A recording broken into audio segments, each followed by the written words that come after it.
زندہ باد اللہ. بولے میں نے تو صرف اذان پڑھی ہے تو یہ مقام. لوگ امام صاحب کہنے لگے تو غوث اعظم جسے چاہے جب چاہے جسے چاہے جب چاہے نواز سکتے ہیں. نگاہ ولی میں وہ تاثیر دیکھی, نگاہ ولی میں وہ تاثیر دیکھی, بدلتی ہزاروں کی تقدیر دیکھی. بس یہ واقعہ سنیں, میرا مقصد صرف جمع کرنے کا ہے اور آپ تاکہ پوری طریقے سے تیار ہو جائے, اس لیے میں بیٹھا, ورنہ آپ صبح سے ہی تقریر سننے کی ہے. ایسی بات رکھیے, سنتے رہیں گے لیکن مہمان حضرات آگے وہ واقعہ آپ پورا کر لیں. حضرت مالک بن دینار رحمۃ اللہ علیہ نے کیا ارشاد فرمایا, اے نوجوان تم خانہ کعبہ کے جب چکر لگا رہے ہو تو درود پاک پڑھ لگے ہو, حجر اسود کو بوسہ دے لگے ہو تو درود پاک پڑھ لگے ہو, صفا مربع کے درمیان جب صحیح دوڑ لگا رہے ہو, چکر لگا رہے ہو, تب بھی درود پاک پڑھ لگے ہو. اس کا سبب کیا ہے, اس کی وجہ کیا ہے؟ کس نے کہا؟ حضرت مالک بن دینار رحمۃ اللہ علیہ نے اس نوجوان سے کہا. تو نوجوان بولا, اگر آپ اللہ کے نیک بندے نہ ہوتے, اگر اللہ کے ولی نہ ہوتے تو میں یہ راز کی بات نہیں بتاتا. کہو سبحان اللہ. بھائی ہنسو گے نہیں سنوائی, تھوڑی سی دیر, اچھا نہ پریشان نہیں کریں گے آپ, تو بس تھوڑی سی دیر برداشت کریں.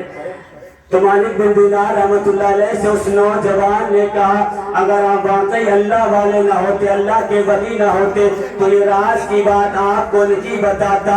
اور راز کی بات کیا ہے وہ سنو. اس نے کہا, میرا باپ بڑا گناہ گار تھا, بڑا خطا کار تھا, بڑا سیاہ کار تھا. میں نے یہ سنا, اللہ کے رسول نے ارشاد فرمایا, من زارا قبری وجبت لہو شفاعتی, جس نے میرے قبر کی زیارت کر لی اس پر میری شفاعت واجب ہے. سبحان اللہ, اس پر میری شفاعت واجب ہے. ایسے نوٹ نہ دے, ہوٹ ہلا دے اس کے بدلے میں, ایسے نوٹوں کے بدلے میں خالی ہوٹ کسے کام چل جائے گا. تو آپ سے گزارش, تو مالک بن دینار رحمۃ اللہ علیہ سے نوجوان کہنے لگا, میرے والد صاحب بڑا گناہ گار تھے, بڑا خطا کار تھے, لیکن میں نے سنا من زارا قبری وجبت لہو شفاعتی, اللہ کے رسول نے ارشاد فرمایا, جس نے میرے قبر کی زیارت کر لی اس پر میری شفاعت واجب ہے.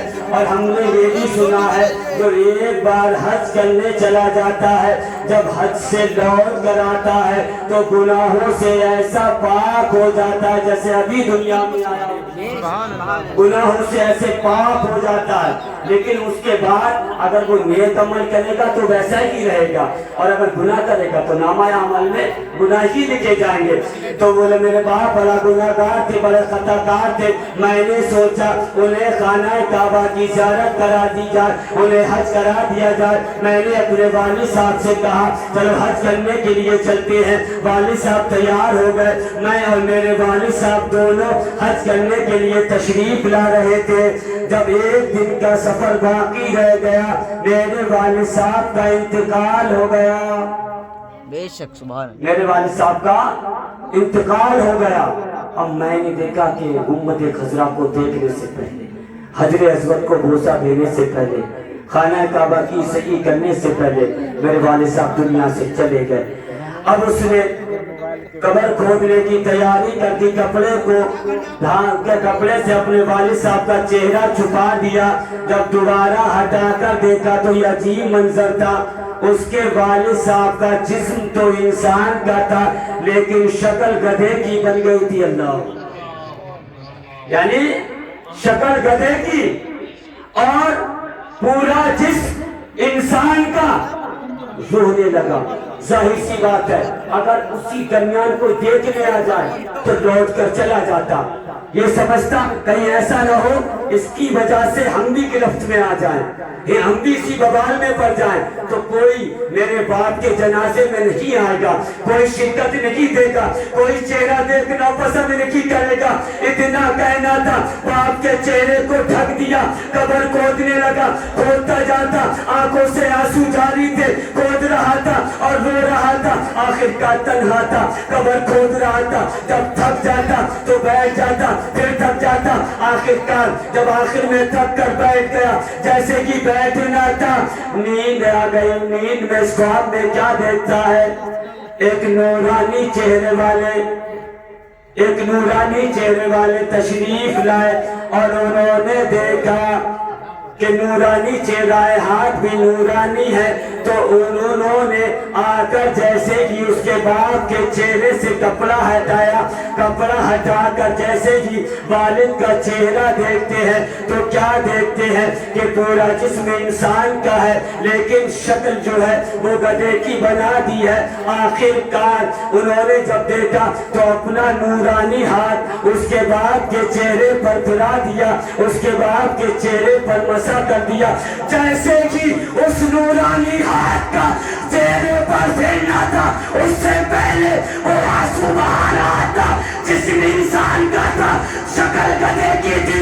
لیکن ان نورانی چہرے والے نے جب اپنا نورانی ہاتھ ان کے چہرے پر پھرایا تو اللہ نے ان کا چہرہ چودھویں کی چاند سے زیادہ چمکتا، چودھویں کی چاند سے زیادہ چمکدار بنا دیا۔ دیکھا انہوں نے میرے باپ کے چہرے کو اتنا چمکدار بنا دیا، فوراً دامن پکڑ لیا۔ بولے صاحب آپ کون ہیں؟ آپ کون؟ بولے مجھے نہیں جانتے۔ بولے صاحب میں آپ کو نہیں جانتا۔ انہوں نے کہا میں اللہ کا پیارا محبوب محمد رسول اللہ صلی اللہ علیہ وسلم، وہ ہم سب کے آقا تھے۔ بولے یا رسول اللہ اتنا بڑا احسان کیسے، کس وجہ سے، ایسا کون سا نیک کام تھا، ایسی کون سی نیکی تھی جس کی وجہ سے تم نے اتنا بڑا عمل کیا ہے، اتنا بڑا احسان کیا ہے؟ میرے باپ کی ایسی کون سی نیکی تھی جو تمہیں پسند آ گئی؟ ایسا کون سا نیک کام تھا جو تمہیں پسند آ گیا؟ آپ نے اس کی وجہ سے اتنا بڑا کرم کر دیا۔ تو اللہ کے رسول نے ارشاد فرمایا سن، ایک مرتبہ، صرف ایک مرتبہ تیرے والد صاحب نے ایک جگہ بیٹھ کر دل کی گہرائیوں سے مجھ پر جب درود پاک پڑھا تھا تو میں نے سوچا ارے جس نے مجھ پر درود پاک پڑھا ہو وہ اتنی بڑی پریشانی میں، اسی وجہ سے میں نے تیرے والد صاحب کے اوپر سے یہ پریشانی کو ہٹا دیا۔ کس وجہ سے؟ صرف درود پاک پڑھنے کی وجہ سے۔